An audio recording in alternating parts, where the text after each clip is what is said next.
Добрый день, меня зовут Игорь Андрианов. В данном видео я покажу основы работы с нашей проверяющей системой. Итак, заходим на ее сайт и выполняем регистрацию.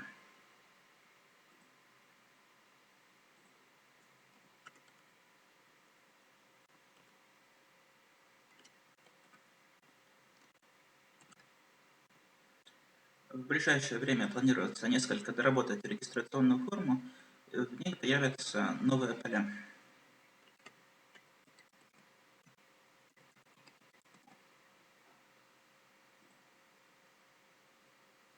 Итак, регистрация успешно выполнена. Теперь выполняем вход здесь, либо вот здесь.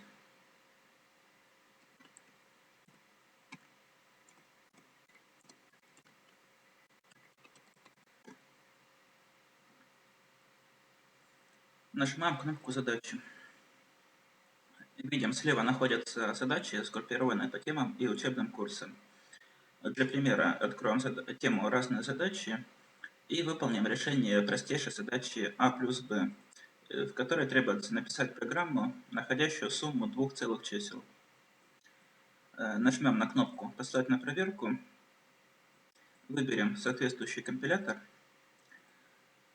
Поскольку задача простейшая, то я напишу текст решения прямо вот в этом поле, хотя обычно исходный код вначале пишется и отлаживается в соответствующей среде программирования, а потом либо копируется сюда, либо выбирается файл с исходным текстом. Итак, решение будет выглядеть примерно вот так на Паскале.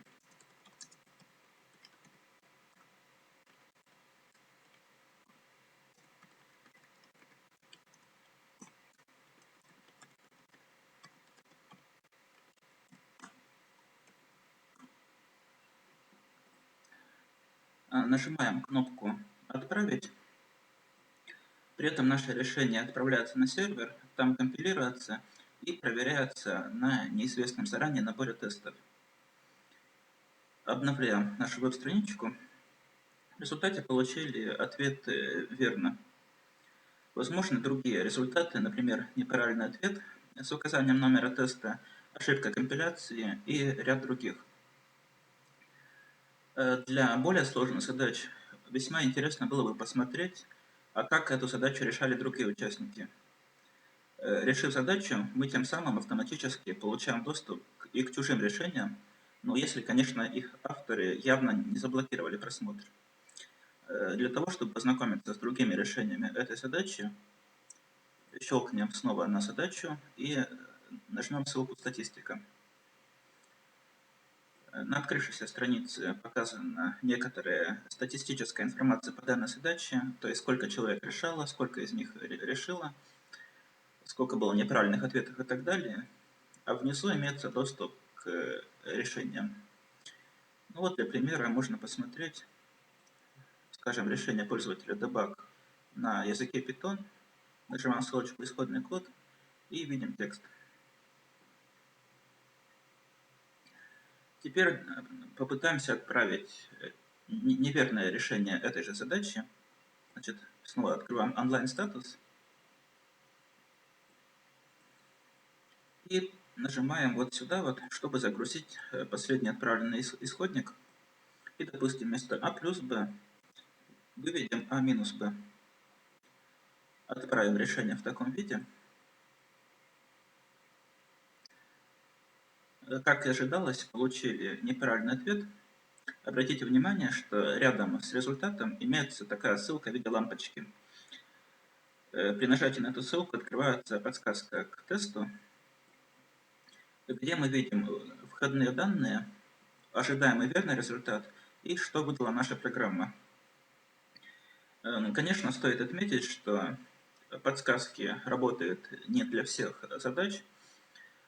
Например, для олимпиадных задач такие подсказки, как правило, отключены.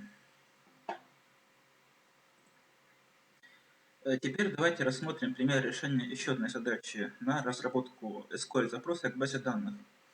Для этого зайдем в учебные курсы, база данных, язык SQL, и возьмем самую первую задачу, которая называется «Ближние места». В этой задаче требуется написать запрос к учебной базе данных «Автовокзал», который находит название всех пунктов, расстояние до которых не более 20 километров, и выводит их в алфавитном порядке. Значит, схема базы данных «Автовокзал» доступна по вот этой ссылочке. Не будем сейчас рассматривать все 7 таблиц. Нам для написания запроса достаточно лишь таблички points. Это у нас табличка хранит информацию о населенных пунктах, код point, первичный ключ числовой, name point это название, и distance это расстояние в километрах. Значит, пишем запрос, при этом не забываем выбрать соответствующий компилятор. У нас язык SQL для СУБД Oracle XE11.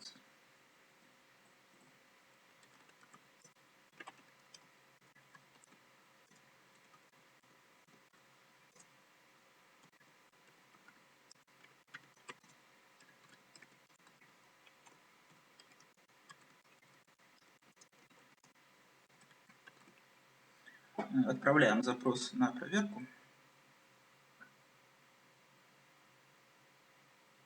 И как видим, все верно. Попытаемся теперь послать неправильный запрос. Посмотрим, как будет выглядеть подсказка к такому решению. Например, вместо меньше или равно напишем строго меньше. И отправляем.